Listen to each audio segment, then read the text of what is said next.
ಆತ್ಮೀಯ ವಿದ್ಯಾರ್ಥಿಗಳೇ, ರಾಣಿ ಚೆನ್ನಮ್ಮ ವಿಶ್ವವಿದ್ಯಾಲಯದ BA ಅಂತಿಮ ಸೆಮಿಸ್ಟರ್ನ ರಾಜ್ಯಶಾಸ್ತ್ರ 2ನೇ ಪತ್ರಿಕೆ ವರ್ಗಕ್ಕೆ ತಮಗೆ ಸ್ವಾಗತ. ಇವತ್ತು ನಾವುಗಳು ಚರ್ಚೆ ಮಾಡುತ್ತಿರುವ ವಿಷಯ ಸಮ್ಮಿಶ್ರ ಸರ್ಕಾರ ಹುಟ್ಟಿಕೊಳ್ಳಲಿಕ್ಕೆ ಕಾರಣಗಳೇನು, ಅಥವಾ ಯಾವ ಸನ್ನಿವೇಶದಲ್ಲಿ, ಎಂತಹ ಸನ್ನಿವೇಶದಲ್ಲಿ, ಯಾವ ಪ್ರಸಂಗದಲ್ಲಿ ಒಂದು ಸಮ್ಮಿಶ್ರ ಸರ್ಕಾರ ಹುಟ್ಟಿಕೊಳ್ತಾ ಇದೆ, ಅಥವಾ ಇನ್ನೊಂದು ಅರ್ಥದಲ್ಲಿ ಸಮ್ಮಿಶ್ರ ಸರ್ಕಾರದ ಹುಟ್ಟಿಗೆ ಕಾರಣೀಭೂತವಾಗಿರುವಂಥ ಅಂಶಗಳು. ನಾವೀಗಾಗಲೇ ಸಮ್ಮಿಶ್ರ ಸರ್ಕಾರದ ಅರ್ಥ, ಸಮ್ಮಿಶ್ರ ಸರ್ಕಾರದ ಮಹತ್ವ, ಚುನಾವಣಾ ಪೂರ್ವ ಮತ್ತು ಚುನಾವಣಾ ನಂತರದ ರಾಜಕೀಯ ಪಕ್ಷಗಳಲ್ಲಿ ಆಗುವಂಥ ಬಂಧನಗಳ ಬಗ್ಗೆ ಅಥವಾ ಒಂದು ಒಕ್ಕೂಟಗಳ ಬಗ್ಗೆ ನಮ್ಮ ಹಿಂದಿನ ಕ್ಲಾಸ್ನಲ್ಲಿ ಚರ್ಚೆ ಮಾಡಿದ್ದೀವಿ. ಇವತ್ತು ಸಮ್ಮಿಶ್ರ ಸರ್ಕಾರ ಎಂಥ ಸನ್ನಿವೇಶದಲ್ಲಿ, ಯಾವ ಪ್ರಸಂಗದಲ್ಲಿ, ಯಾವ ಕಾರಣಗಳಿಗಾಗಿ ಹುಟ್ಟಿಕೊಳ್ತಾ ಇದೆ ಅನ್ನೋದ್ರ ಬಗ್ಗೆ ಚರ್ಚೆ ಮಾಡೋಣ. ಮಿತ್ರರೇ, ನಾನು ಹಿಂದಿನ ಕ್ಲಾಸ್ನಲ್ಲಿ ಸಮ್ಮಿಶ್ರ ಸರ್ಕಾರ ಹುಟ್ಟಿಕೊಳ್ಳಲಿಕ್ಕೆ ಕಾರಣೀಭೂತವಾಗುವಂಥ ಅಂಶಗಳು ಅಥವಾ ಪರಿಸ್ಥಿತಿಗಳು ಅಥವಾ ಪ್ರಸಂಗಗಳ ಬಗ್ಗೆ ಸ್ಥೂಲವಾಗಿ ಅಥವಾ ಸಂಕ್ಷಿಪ್ತವಾಗಿ ವಿವರಣೆ ಮಾಡಿದ್ದೆ. ಇವತ್ತು ಆ ಹುಟ್ಟಿಗೆ ಕಾರಣಗಳು ಅಥವಾ ಒಂದು ಸಮ್ಮಿಶ್ರ ಸರ್ಕಾರ ಅಧಿಕಾರಕ್ಕೆ ಬರಬೇಕಾದ್ರೆ, ಸಮ್ಮಿಶ್ರ ಸರ್ಕಾರ ಒಂದು ರಾಷ್ಟ್ರದಲ್ಲಿ ಅಧಿಕಾರಕ್ಕೆ ಬರಬೇಕಾದ್ರೆ, ಅದರಲ್ಲಿಯೂ ಭಾರತದಂಥ ಒಂದು ಸಂಸದೀಯ ವ್ಯವಸ್ಥೆ ಇರುವಂಥ ರಾಷ್ಟ್ರದಲ್ಲಿ, ಬಹುಪಕ್ಷ ಪದ್ಧತಿ ಇರುವಂಥ ರಾಷ್ಟ್ರದಲ್ಲಿ ಈ ಸಮ್ಮಿಶ್ರ ಸರ್ಕಾರ ಎಂಥ ಸನ್ನಿವೇಶದಲ್ಲಿ, ಎಂಥ ಪ್ರಸಂಗದಲ್ಲಿ ಅಧಿಕಾರಕ್ಕೆ ಬರ್ತಾ ಇದೆ ಅನ್ನೋದ್ರ ಬಗ್ಗೆ ಇವತ್ತು ನಾವು ಚರ್ಚೆ ಮಾಡೋಣ. ಮೊದಲನೆಯದಾಗಿ, ರಾಜಕೀಯ ಅತೃಪ್ತಿಯಿಂದ ಸಂಯುಕ್ತ ಸರ್ಕಾರ ಅಸ್ತಿತ್ವಕ್ಕೆ ಬರ್ತಾ ಇದೆ.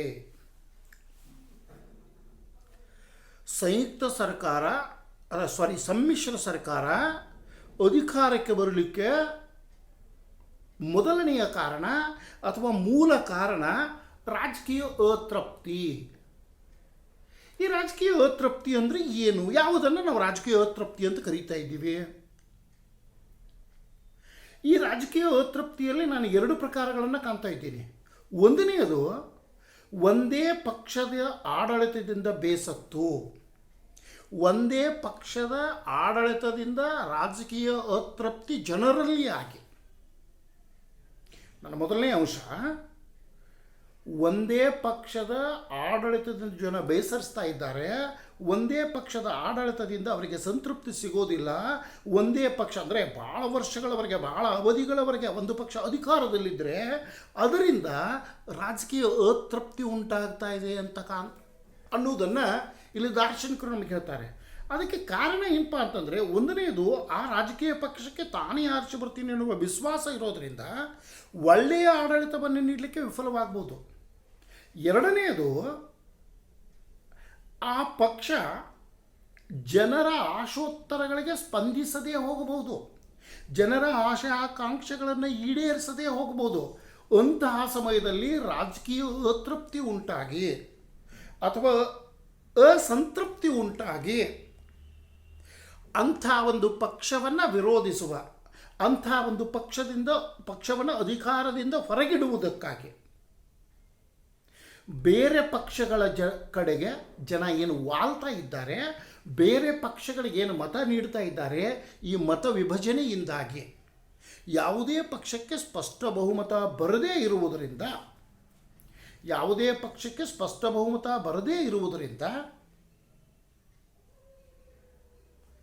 ಸಮ್ಮಿಶ್ರ ಸರ್ಕಾರ ನಮ್ಮಲ್ಲಿ ಅಧಿಕಾರಕ್ಕೆ ಬರ್ಬೋದು. ನೀವು 90ರ ದಶಕದಲ್ಲಿ ಭಾರತದ ರಾಜಕೀಯ ವ್ಯವಸ್ಥೆಯನ್ನು ನೋಡಿದ್ರೆ ನಮಗೆ ಸ್ಪಷ್ಟವಾಗಿ ಕಂಡು ಬರ್ತಾ ಇದೆ. 1990ರವರೆಗೆ ಒಂದು 3-3.5 ವರ್ಷ ಈ ಜನತಾ ಸರ್ಕಾರದ ಅವಧಿಯನ್ನು ಬಿಟ್ಟರೆ, ಸ್ವಾತಂತ್ರ್ಯ ಬಂದಾಗಿಂದ ಕಾಂಗ್ರೆಸ್ನ ಆಡಳಿತ ನಮ್ಮಲ್ಲಿತ್ತು.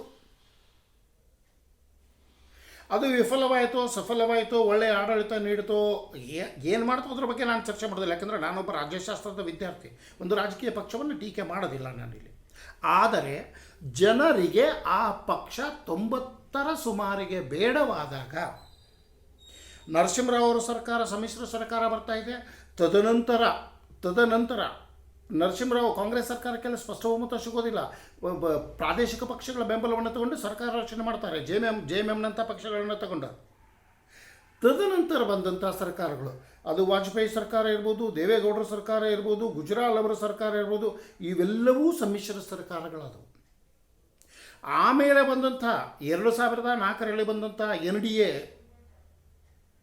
UPA, ಮನಮೋಹನ್ ಸಿಂಗ್ ಅವರ ನೇತೃತ್ವದಲ್ಲಿ ಬಂದಂಥ UPA ಕೂಡ ಯಾವುದೇ ಪಕ್ಷಕ್ಕೆ ಸ್ಪಷ್ಟ ಬಹುಮತ ಸಿಗಲಿಲ್ಲ. ಕಾಂಗ್ರೆಸ್ ದೊಡ್ಡ ಪಕ್ಷವಾಗಿರ್ಬೋದು, ಆದರೆ ಯಾವುದೇ ಪಕ್ಷಕ್ಕೆ ಸ್ಪಷ್ಟ ಬಹುಮತ ಸಿಗಲಿಲ್ಲ. ಆವಾಗ ಪ್ರಾದೇಶಿಕ ಪಕ್ಷಗಳ ಬೆಂಬಲವನ್ನು ತಗೊಂಡು 2014ರವರೆಗೆ ಅವರು ಅಧಿಕಾರ ನಡೆಸ್ತಾರೆ. ಇದರ ಅರ್ಥ ಈ ರಾಜಕೀಯ ಅಸಂತೃಪ್ತಿ ಒಂದನೇದು, ಒಂದು ಪಕ್ಷದ ಆಡಳಿತದಿಂದ ಬೇಸತ್ತು. ಇನ್ನು ಎರಡನೇದು, ಈ ಪಕ್ಷದಲ್ಲಿಯೇ ಕೆಲವರ ಗುಂಪು ಬೇಸತ್ತು. ರಾಜಕೀಯ ನಾಯಕರಿಗೆ ಮಹತ್ವಾಕಾಂಕ್ಷೆ ಇರ್ತಾ ಇದೆ. ತಾನು ಪ್ರಧಾನಿಯಾಗಬೇಕು, ತಾನು ಅಧಿಕಾರಕ್ಕೆ ಬರಬೇಕು, ತನ್ನ ಪ್ರಾಬಲ್ಯ ಇರಬೇಕು ಅನ್ನುವ ಒಂದು ಮಹತ್ವಾಕಾಂಕ್ಷೆ ಯಾವಾಗ ಒಂದು ರಾಜಕೀಯ ನಾಯಕರಲ್ಲಿ ಬರ್ತಾ ಇದೆಯೋ ಅವರು ಪಕ್ಷ ವಿಭಜನೆಗೆ ಕಾರಣೀಭೂತರಾಗ್ತಾ ಇದ್ದಾರೆ. ಉದಾಹರಣೆಗೆ ಸೋನಿಯಾ ಗಾಂಧಿಯವರನ್ನು ವಿರೋಧಿಸಿ ಹೊರಬಂದಂಥ ಶರದ್ ಪವಾರ್ ಅವರು ನ್ಯಾಷನಲಿಸ್ಟ್ ಕಾಂಗ್ರೆಸ್ ಪಾರ್ಟಿ, ರಾಷ್ಟ್ರವಾದಿ ಕಾಂಗ್ರೆಸ್ ಪಕ್ಷವನ್ನು ಸ್ಥಾಪನೆ ಮಾಡ್ತಾ ಇದ್ದಾರೆ. ಕಾಂಗ್ರೆಸ್ನಲ್ಲಿಯೇ ಇದ್ದಂಥ ಮಮತಾ ಬ್ಯಾನರ್ಜಿ ಹೊರಗೆ ಬಂದು ತೃಣಮೂಲ್ ಕಾಂಗ್ರೆಸ್ಸನ್ನು ಸ್ಥಾಪನೆ ಮಾಡ್ತಾ ಇದ್ದಾರೆ. ಅಂದರೆ ತಮ್ಮ ಪಕ್ಷದಲ್ಲಿ ತಮಗೆ ಗೌರವ ಸಿಗದೇ ಇದ್ದಾಗ, ತಮ್ಮ ವಿಚಾರಗಳು ನಡೆಯದೇ ಇದ್ದಾಗ, ಅವರನ್ನು ತುಳಿಯಲಿಕ್ಕೆ ಪ್ರಯತ್ನ ಪಟ್ಟಾಗ ನಾಯಕರು ಆ ಪಕ್ಷದಿಂದ ಹೊರಬಂದು ಒಂದು ಹೊಸ ಬಲವನ್ನು, ಒಂದು ಹೊಸ ಪಕ್ಷವನ್ನು ಕಟ್ಕೊಳ್ತಾ ಇದ್ದಾರೆ. ಆವಾಗ ಮತ್ತೆ ಮತ ವಿಭಜನೆ ಆಗ್ತಾ ಇದೆ. ಇದು ಎರಡನೆಯ ಕಾರಣ. ಒಂದು, ಒಂದೇ ಪಕ್ಷದ ಆಡಳಿತದಿಂದ ಬೇಸತ್ತು. ಎರಡನೆಯದು, ಆ ಪಕ್ಷದಲ್ಲಿ ಒಂದು ಗುಂಪು ಆ ಪಕ್ಷದಿಂದ ಹೊರಬಂದು ಬೇರೆ ಬಣ ಅಥವಾ ಒಂದು ಬೇರೆ ಪಕ್ಷವನ್ನು ಕಟ್ಕೊಂಡಾಗ ಮತ ವಿಭಜನೆಯಾಗಿ ಯಾವುದೇ ಪಕ್ಷಕ್ಕೆ ಸ್ಪಷ್ಟ ಬಹುಮತ ಸಿಗದೆ ಇಲ್ಲಿ ಸಮ್ಮಿಶ್ರ ಸರ್ಕಾರ ರಚನೆಯಾಗ್ತಾ ಇದೆ. ಮೊದಲನೇ ಕಾರಣ. ಈ ಎರಡನೇ ಕಾರಣ ಏನಪ್ಪ ಅಂತಂದರೆ, ಬದಲಾಗುತ್ತಿರುವ ಸಮಾಜದ ಸ್ಥಿತಿಗಳು.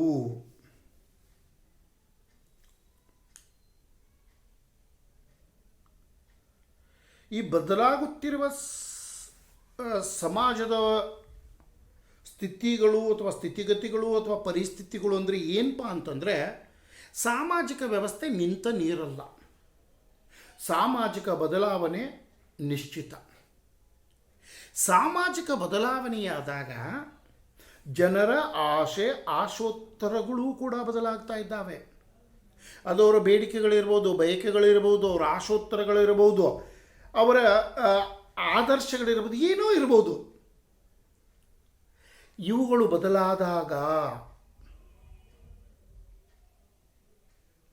ನೋಡ್ರಿ, ಈಗ ಒಂದು ಉದಾಹರಣೆ ನಾನು ಕೊಡ್ಬೋದು. ಅದು ಸ್ವಲ್ಪ ಕ್ಲಿಷ್ಟಕರ ಆದರೂ ಕೊಡ್ತಾ ಇದ್ದೀನಿ. ಇವತ್ತು ಹಿಂದುತ್ವದ ಅಲೆಯ ಮೇಲೆ BJP ತೇಲ್ತಾ ಇದೆ ಅನ್ನೋ ಒಂದು ವಾದ ನಮಗೆ ಬರ್ತಾ ಇದೆ. ಇದು ಜಾತಿ ವ್ಯವಸ್ಥೆಯಲ್ಲಿ, ನಮ್ಮ ಧಾರ್ಮಿಕ ವ್ಯವಸ್ಥೆಯಲ್ಲಿ ಆಗ್ತಾ ಇರುವಂಥ ಒಂದು ಬದಲಾವಣೆ. ಅಂದರೆ ಇದು ಸಾಮಾಜಿಕ ಬದಲಾವಣೆ. ಜಾತಿ ಆಧಾರಿತ ರಾಜಕೀಯ ಪಕ್ಷಗಳಿಗೆ ಮನ್ನಣೆ ನೀಡ್ತಾ ಇರೋದು. ಇನ್ನು ಭಾಷೆ ಆಧಾರಿತ, ಮಹಾರಾಷ್ಟ್ರದಲ್ಲಿ ಶಿವಸೇನೆ ಮರಾಠಿ ಅಸ್ಮಿತತೆ ಆ ಆಧಾರದ ಮೇಲೆ ಅಧಿಕಾರಕ್ಕೆ ಬರ್ತಾ ಇದೆ. ತಮಿಳುನಾಡಿನಲ್ಲಿ ತಮಿಳರನ್ನು ಹೊರತುಪಡಿಸಿ, ಅಂದರೆ ರಾಷ್ಟ್ರೀಯ ಪಕ್ಷಗಳು ಅವರಿಗೆ ಹೊರಗಿನ ಪಕ್ಷಗಳು. ಅದೇ ಕಾರ್ಡನ್ನು ಬೆಂಗಾಲ್ನಲ್ಲಿ ಮಮತಾ ಬ್ಯಾನರ್ಜಿ ಅವರು ಯೂಸ್ ಮಾಡ್ತಾ ಇದ್ದಾರೆ. ಈ ರೀತಿ ಭಾಷೆ, ಧರ್ಮ, ಜಾತಿ ಯಾವಾಗ ಬದಲಾಗ್ತಾ ಇದ್ದಾವೆ, ಯಾವಾಗ ಜನರ ಆಶೋತ್ತರಗಳು, ಬೇಡಿಕೆಗಳು, ಬಯಕೆಗಳು ಬದಲಾಗ್ತಾ ಇದ್ದಾವೆ, ಆವಾಗ ಆ ಬದಲಾವಣೆಗೆ ತತ್ಕ್ಷಣ ರಾಜಕೀಯ ಪಕ್ಷಗಳು ಸ್ಪಂದಿಸ್ತಾ ಇದ್ದಾವೆ ಅಥವಾ ಅವರ ಆಶೋತ್ತರಗಳನ್ನು ಈಡೇರಿಸಲಿಕ್ಕೆ ಪ್ರಯತ್ನಿಸ್ತವೆ ಅಂತ ಹೇಳಿಕ್ಕೆ ಬರೋದಿಲ್ಲ. ಜೊತೆಗೆ ಭಾಷೆ ಆಧಾರಿತ, ಧರ್ಮ ಆಧಾರಿತ, ಜಾತಿ ಆಧಾರಿತ, ಸಂಸ್ಕೃತಿ ಆಧಾರಿತ, ಪ್ರದೇಶ ಆಧಾರಿತ ಈ ವಿಭಜನೆಗಳೇನು ರಾಜಕೀಯದಲ್ಲಿ ಆಗ್ತಾ ಇದ್ದಾವಲ್ಲ, ಸಮಾಜದಲ್ಲಿ ಆಗ್ತಾ ಇದ್ದಾವಲ್ಲ, ಆವಾಗ ಯಾವುದೇ ಪಕ್ಷಕ್ಕೆ ಮತ ಸಿಗುವುದಿಲ್ಲ.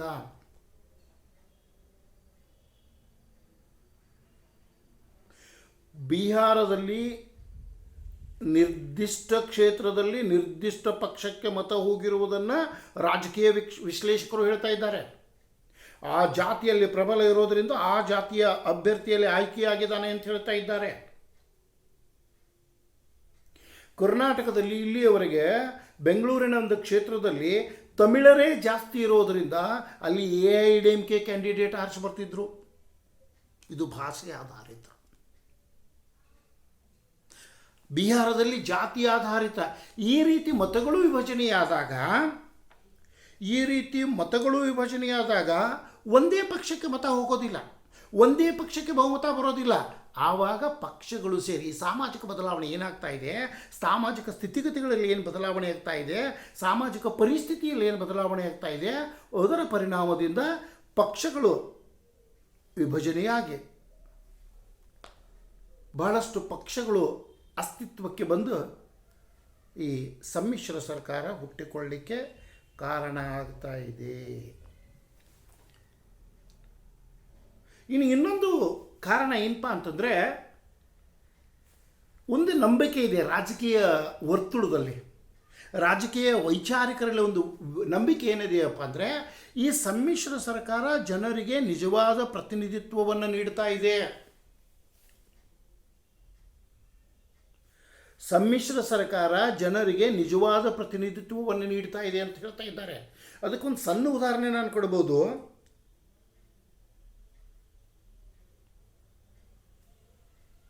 ಗೋವಾದಿಂದ ರಮಾಕಾಂತ್ ಖಲಪ್ ಅಂತ ಒಬ್ಬರು ಆಯ್ಕೆ ಆಗಿದ್ದರು. ಅವ್ರ ಪಕ್ಷದಿಂದ ಅವರೊಬ್ಬರೇ ಆಯ್ಕೆ ಆಗಿದ್ದರು, ಮಹಾರಾಷ್ಟ್ರವಾದಿ ಗೋಮಾಂತಕ ಪಕ್ಷ ಅಂತ, MGP. ಅವರು ಕೇಂದ್ರದಲ್ಲಿ ಮಂತ್ರಿ ಆಗ್ತಾರೆ. ಮನಮೋಹನ್ ಸಿಂಗ್ ನರಸಿಂಹರಾವ್ ಸರ್ಕಾರದಲ್ಲಿ ಅವರು ಮಂತ್ರಿ ಆಗ್ತಾರೆ.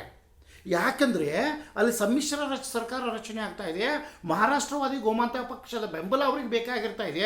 ಆದ್ದರಿಂದ ಗೋವಾದ ಗೋಮಾಂತಕ ಪಕ್ಷದ ಬೆಂಬಲಿಗರಿಗೆ ಅಲ್ಲಿ ಪ್ರತಿನಿಧಿತ್ವ ಸಿಗ್ತಾ ಇದೆ. ಅಂದರೆ ಒಂದು ಪಕ್ಷದಿಂದ ಒಬ್ಬನೇ ವ್ಯಕ್ತಿ ಆಯ್ಕೆಯಾಗಿದ್ದರೂ ಸಹ ಇಲ್ಲಿ ಅವರಿಗೆ ಪ್ರತಿನಿಧಿತ್ವ ಸಿಗ್ತಾ ಇದೆ. ಆ ಜನಾಂಗಕ್ಕೆ, ಆ ಸಮುದಾಯಕ್ಕೆ, ಆ ಪಕ್ಷಕ್ಕೆ, ಆ ಭಾಷೆಗೆ ಪ್ರತಿನಿಧಿತ್ವ ಸಿಗ್ತಾ ಇದೆ. ಈ ಕಾರಣದಿಂದಾಗಿ ಇದು ಜನರಿಗೆ ನಿಜವಾದ, ಅಂದರೆ ಪ್ರಜೆಗಳಿಗೆ ನೈಜ ಪ್ರತಿನಿಧಿತ್ವವನ್ನು ಇದು ನೀಡ್ತಾ ಇದೆ. ಆ ಕಾರಣಕ್ಕಾಗಿ ಇದು ಹುಟ್ಟುಕೊಳ್ತಾ ಇದೆ. ಇದರಿಂದ ಇದು ಕಾರಣ ಆಗೋದಕ್ಕಿಂತನೂ ಪ್ರತಿನಿಧಿತ್ವಕ್ಕೆ ಕಾರಣ ಆಗ್ತಾ ಇದೆ. ಇದರಿಂದ ಎಲ್ಲ ಸಮುದಾಯಗಳಿಗೆ, ಎಲ್ಲ ವರ್ಗಗಳಿಗೆ, ಎಲ್ಲ ಜನಾಂಗಗಳಿಗೆ, ಎಲ್ಲ ಭಾಷೆಗಳಿಗೆ ಪ್ರತಿನಿಧಿತ್ವ ಸಿಗ್ತಾ ಇದೆ. ಅದು ಬಹಳ ಮುಖ್ಯವಾದದ್ದು. ಈಗ ಉದಾಹರಣೆ ತಗೊಂಡ್ರೆ, ತಮಿಳುನಾಡಿನಲ್ಲಿ ರಾಷ್ಟ್ರೀಯ ಪಕ್ಷದಿಂದ ಆಯ್ಕೆಯಾಗುವ ಜನ ಕಡಿಮೆ. ಚಿದಂಬರಂ ಕಾಂಗ್ರೆಸ್ನಿಂದ ಆಯ್ಕೆ ಆಗ್ತಿದ್ರು, ಅವರು ಮಂತ್ರಿ ಇರ್ತಿದ್ರು. BJP ಬಂದ ಮೇಲೆ ತಮಿಳುನಾಡಿನಿಂದ ಯಾರು ಆಯ್ಕೆ ಆಗಲಿಲ್ಲ. ಆವಾಗ AIADMK ಅಥವಾ DMKಯಿಂದ ಅಲಯನ್ಸ್ ಇದ್ದಾಗ ಆ ಪಕ್ಷಕ್ಕೆ ಪ್ರತಿನಿಧಿತ್ವ ಸಿಗ್ತಾ ಇದೆ, ತಮಿಳುನಾಡಿಗೆ ಪ್ರತಿನಿಧಿತ್ವ ಸಿಗ್ತಾ ಇದೆ. ಕೇರಳದಿಂದ ಪ್ರತಿನಿಧಿತ್ವವೇ ಸಿಗ್ತಾ ಇಲ್ಲ. ಅಂದರೆ ನೈಜ ಪ್ರತಿನಿಧಿತ್ವ ಸಿಗಬೇಕಾದರೆ ಇಲ್ಲಿ ಸಮ್ಮಿಶ್ರ ಸರ್ಕಾರ ಇದ್ದರೆ ಕೇರಳದಿಂದ ಒಬ್ರು ಯಾರಾದರೂ ಆಯ್ಕೆ ಬರ್ತಿದ್ರು, ಅವ್ರಿಗೆ ಪ್ರತಿನಿಧಿತ್ವ ಸಿಗ್ತಾ ಇತ್ತು. ಇವತ್ತು ಕೇರಳದಿಂದ ಪ್ರತಿನಿಧಿತ್ವವೇ ಸಿಗ್ತಾ ಇಲ್ಲ. ಅಂದರೆ ಈ ಸಮ್ಮಿಶ್ರ ಸರ್ಕಾರದಿಂದ ಈ ಎಲ್ಲರಿಗೂ, ಎಲ್ಲ ಜನರಿಗೆ, ಎಲ್ಲ ಜನಾಂಗಗಳಿಗೆ, ಎಲ್ಲ ವರ್ಗಗಳಿಗೆ ಪ್ರತಿನಿಧಿತ್ವ ಸಿಗ್ತಾ ಇದೆ ಅಂತ ಹೇಳ್ತಾಯಿದ್ದಾರೆ. ಇನ್ನು ನೆಕ್ಸ್ಟ್ ಬಂದು ಏನಾಗ್ತಾ ಇದೆಯಪ್ಪ ಅಂತಂದ್ರೆ, ದೊಡ್ಡ ಗಾತ್ರದ ರಾಜ್ಯಗಳು ಸಮ್ಮಿಶ್ರ ಸರ್ಕಾರದ ಹುಟ್ಟಿಗೆ ಕಾರಣೀಭೂತವಾಗ್ತಾ ಇದ್ದಾವೆ ಅಂತ.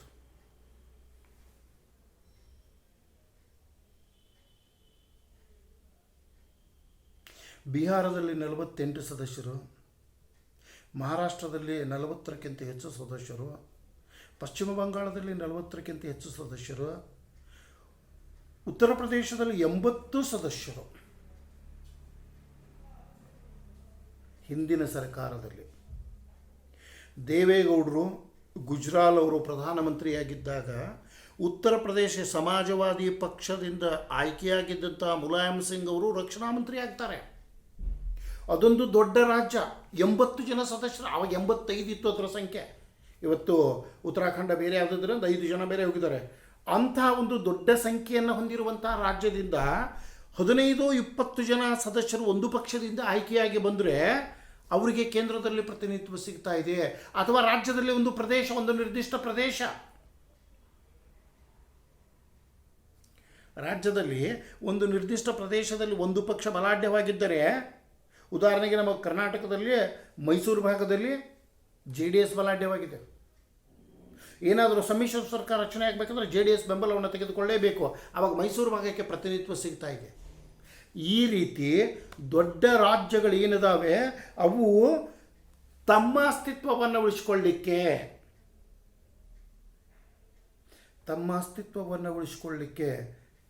ಈ ಸಮ್ಮಿಶ್ರ ಸರ್ಕಾರಕ್ಕೆ ಕಾರಣೀಭೂತವಾಗ್ತಾ ಇದ್ದಾವೆ ಅನ್ನೋ ಒಂದು ವಾದ ಬರ್ತಾ ಇದೆ. ಇನ್ನು ಪ್ರಾದೇಶಿಕ ಪಕ್ಷಗಳು, ನನ್ನದೊಂದು ವಿಚಾರ ಇದೆ, ಬಹುಶಃ ನಿಮ್ಮ ಕ್ಲಾಸ್ನಲ್ಲಿ ಹೇಳಿದ್ದೀನಿ. ರಾಷ್ಟ್ರೀಯ ಚುನಾವಣೆ ನಡೆದಾಗ, ಅಂದರೆ ಲೋಕಸಭೆಗೆ ಚುನಾವಣೆ ನಡೆದಾಗ, ಇದು ನನ್ನ ವಾದ, ಅದಕ್ಕೆ ವಿರೋಧ ಬರ್ಬೋದು, ಯಾಕಂದರೆ ರಾಜಕೀಯದಲ್ಲಿ ನಾನು ಸ್ವತಂತ್ರದಿಂದ ನನ್ನ ವಿಚಾರಗಳನ್ನ ಮಂಡಿಸಲಿಕ್ಕೆ.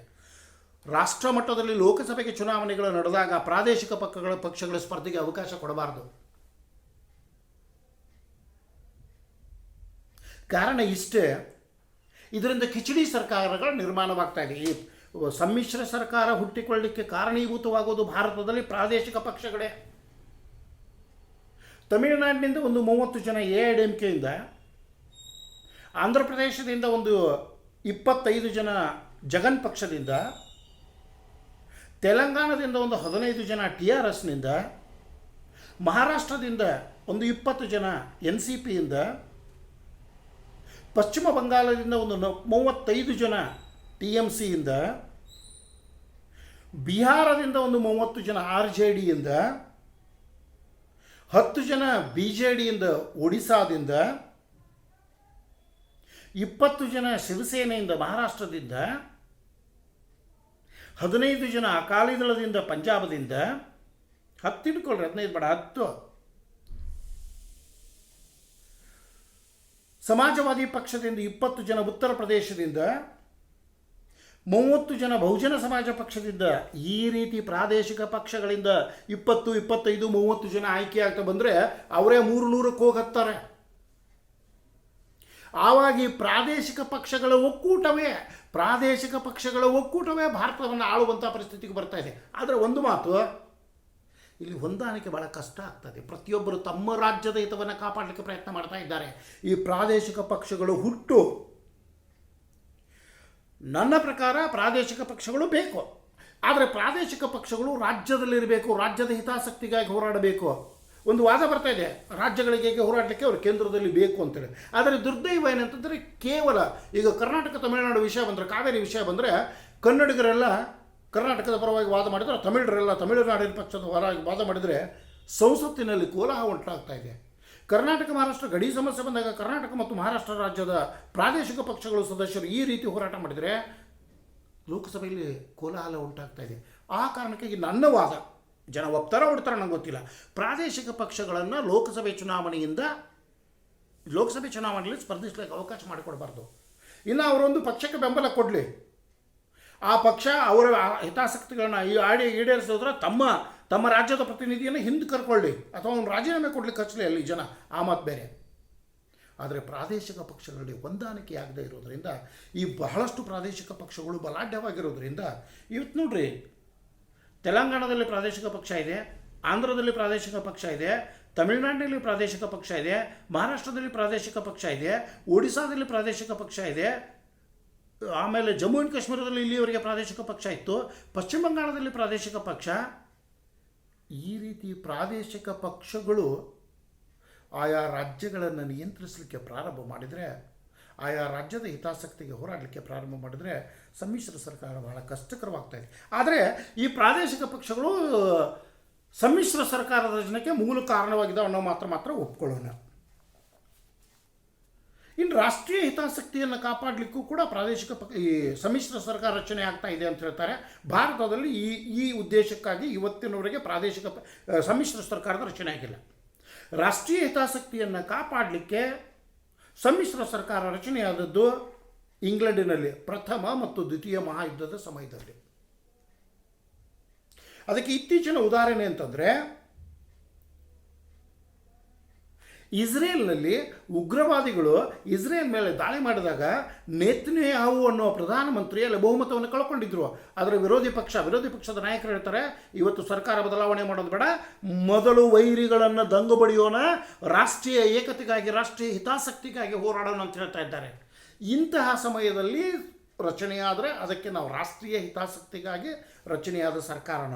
ಆದರೆ ಭಾರತದಲ್ಲಿ ರಾಜಕೀಯ ಹಿತಾಸಕ್ತಿಗಾಗಿ, ರಾಷ್ಟ್ರೀಯ ಹಿತಾಸಕ್ತಿಗಾಗಿ ಒಂದು ಸಮ್ಮಿಶ್ರ ಸರ್ಕಾರ ರಚನೆಯಾದ ಉದಾಹರಣೆ ನಮ್ಮ ಮುಂದೆ ಇಲ್ಲ.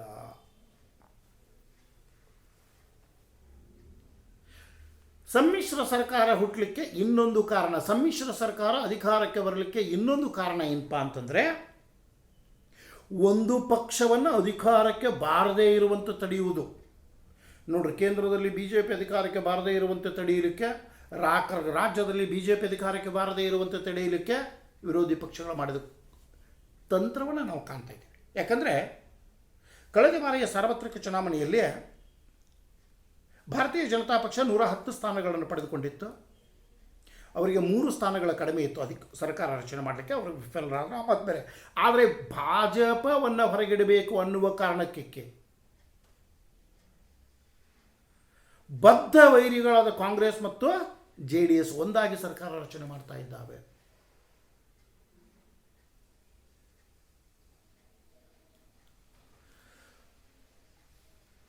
ಬದ್ಧ ವೈರಿಗಳು ಒಂದು ನಿರ್ದಿಷ್ಟ ಪಕ್ಷವನ್ನು ಅಧಿಕಾರದಿಂದ ಹೊರಗಿಡಬೇಕು ಅನ್ನುವ ಕಾರಣದಿಂದಾಗಿ ಸಮ್ಮಿಶ್ರ ಸರ್ಕಾರದ ರಚನೆಗೆ ಕಾರಣೀಭೂತರಾಗ್ತಾ ಇದ್ದಾರೆ. ನಿಮಗೆ ಲಾಸ್ಟ್ ಟೈಮ್ ಗೊತ್ತಿರ್ಬೋದು, ಅತಿ ಹೆಚ್ಚು ಸ್ಥಾನಗಳನ್ನು ಭಾಜಪ ಕೇಂದ್ರದಲ್ಲಿ ಪಡ್ಕೊಂಡಿತ್ತು. ಆದರೆ ಭಾಜಪವನ್ನು ಅಧಿಕಾರದಿಂದ ಹೊರಗಿಡಬೇಕು ಅನ್ನುವ ಏಕಮಾತ್ರ ಕಾರಣದಿಂದ UPA ಎಲ್ಲ ಪ್ರಾದೇಶಿಕ ಪಕ್ಷಗಳನ್ನು ಒಟ್ಟುಗೂಡಿಸಿ ಅಧಿಕಾರಕ್ಕೆ ಬಂತು. ಅವ್ರ ಜೊತೆ ಅವಾಗ ಅಕಾಲಿದಳ ಮತ್ತು ಶಿವಸೇನೆ ಹೋಗಲಿಲ್ಲ, ಮತ್ತು ಬೇರೆ. ಆದರೂ ಉಳಿದುವುಗಳದು TMC ಇರ್ಬೋದು, ಅಥವಾ DMK ಇರ್ಬೋದು, ಅಥವಾ NCP ಇರ್ಬೋದು, ಇವರೆಲ್ಲ ಅವ್ರ ಜೊತೆ ಹೋದರು. ಅಂದರೆ ಭಾಜಪ ಒಂದು ಪಕ್ಷವನ್ನು, ಒಂದು ನಿರ್ದಿಷ್ಟ ಪಕ್ಷವನ್ನು ಅಧಿಕಾರದಿಂದ ಕೆಳಗಿಡಬೇಕು ಅನ್ನುವ ಏಕಮಾತ್ರ ಕಾರಣಕ್ಕೆ ಸಮ್ಮಿಶ್ರ ಸರ್ಕಾರದ ರಚನೆ ಆಗ್ತಾ ಇದೆ. ಕೊನೆಯದಾಗಿ ನಾವು ಹೇಳ್ಬೋದು, ಹಿತಾಸಕ್ತಿಯನ್ನು ಕಾಪಾಡಲು. ಇದು ರಾಷ್ಟ್ರೀಯ ಹಿತಾಸಕ್ತಿ ಅಲ್ಲ, ಅದು ಭಾಷೆಯ ಹಿತಾಸಕ್ತಿ ಇರ್ಬೋದು, ಧರ್ಮದ ಹಿತಾಸಕ್ತಿ ಇರ್ಬೋದು, ಅಥವಾ ಪ್ರಾದೇಶಿಕ ಹಿತಾಸಕ್ತಿ ಇರ್ಬೋದು. ಈ ಹಿತಾಸಕ್ತಿಯ ರಕ್ಷಣೆಗಾಗಿ ಸಮ್ಮಿಶ್ರ ಸರ್ಕಾರ ಹುಟ್ಟಿಕೊಳ್ಳುವ ಎಲ್ಲ ಸಾಧ್ಯತೆಗಳು ಅದಾವೆ. ಮಿತ್ರರೇ, ಈ 6-7 ಅಂಶಗಳು ಸಮ್ಮಿಶ್ರ ಸರ್ಕಾರದ ಹುಟ್ಟಿಗೆ ಕಾರಣೀಭೂತವಾಗ್ತಾ ಇದ್ದಾವೆ. ನಾನು ಈಗಾಗಲೇ ನಿಮ್ಮ ಹಿಂದಿನ ಕ್ಲಾಸ್ನಲ್ಲಿ ಹೇಳಿದ್ದೀನಿ, ರಾಜಕೀಯ ಪಕ್ಷಗಳ ಏಕಮಾತ್ರ ಗುರಿ ಅಧಿಕಾರವನ್ನು ಪಡೆಯುವುದು. ಅಧಿಕಾರವನ್ನು ಪಡೆಯುವಂಥ ಪ್ರಸಂಗ ಮತ್ತು ಪರಿಸ್ಥಿತಿ ಬಂದಾಗ ಅವರು ಸಿದ್ಧಾಂತಗಳನ್ನು, ವಿಚಾರಗಳನ್ನು ಬದಿಗೊತ್ತಾ ಇದ್ದಾರೆ. ಸಿದ್ಧಾಂತ ಮತ್ತು ವಿಚಾರಗಳಿಗೆ ಗೌರವ ಕೊಡೋದಿಲ್ಲ. ಅಧಿಕಾರ ಪಡೆಯುವುದೊಂದೇ ಸಿದ್ಧಾಂತವಾಗ್ತಾ ಇದೆ. ಯಾಕಂದರೆ ನಾನು ಬಹುಶಃ ಹಿಂದಿನ ಕ್ಲಾಸ್ನಲ್ಲಿ ನಿಮ್ಗೆ ಉದಾಹರಣೆ ಕೊಟ್ಟಿದ್ದೀನಿ, ಮತ್ತೆ ರಿಪೀಟ್ ಮಾಡ್ತಾ ಇದ್ದೀನಿ. ಮಹಾರಾಷ್ಟ್ರದಲ್ಲಿ ಇವತ್ತು ಅಧಿಕಾರದಲ್ಲಿರುವಂಥ ಶಿವಸೇನೆ ಪಕ್ಷ ಹಿಂದುತ್ವವಾದಿ ಪಕ್ಷ. ಕಾಂಗ್ರೆಸ್ ಇವತ್ತು ಒಂದು ಪ್ರಬಲ ಹಿಂದುತ್ವವಾದಿ ಪಕ್ಷದೊಂದಿಗೆ ಒಪ್ಪಂದವನ್ನು ಮಾಡಿಕೊಂಡಿದೆ ಅಂದರೆ ಅದು ತನ್ನ ಮೂಲ ಸಿದ್ಧಾಂತದಿಂದ ದೂರ ಸರಿದಿದೆ. ಅದು ತನ್ನ ಮೂಲ ಸಿದ್ಧಾಂತವನ್ನು ಬಲಿಕೊಟ್ಟಿದೆ. ಅದು ತನ್ನ ಮೂಲ ಸಿದ್ಧಾಂತದೊಂದಿಗೆ ಒಪ್ಪಂದ ಮಾಡಿಕೊಂಡು ಅಧಿಕಾರವನ್ನು ಹಂಚಿಕೊಂಡಿದೆ. ಅಂದರೆ ಅಧಿಕಾರದಲ್ಲಿರುವುದಕ್ಕಾಗಿ, ಅಧಿಕಾರವನ್ನು ಅನುಭವಿಸುವುದಕ್ಕಾಗಿ ರಾಜಕೀಯ ಪಕ್ಷಗಳು ಯಾವುದೇ ಹಂತಕ್ಕೆ ಹೋಗಬಹುದು.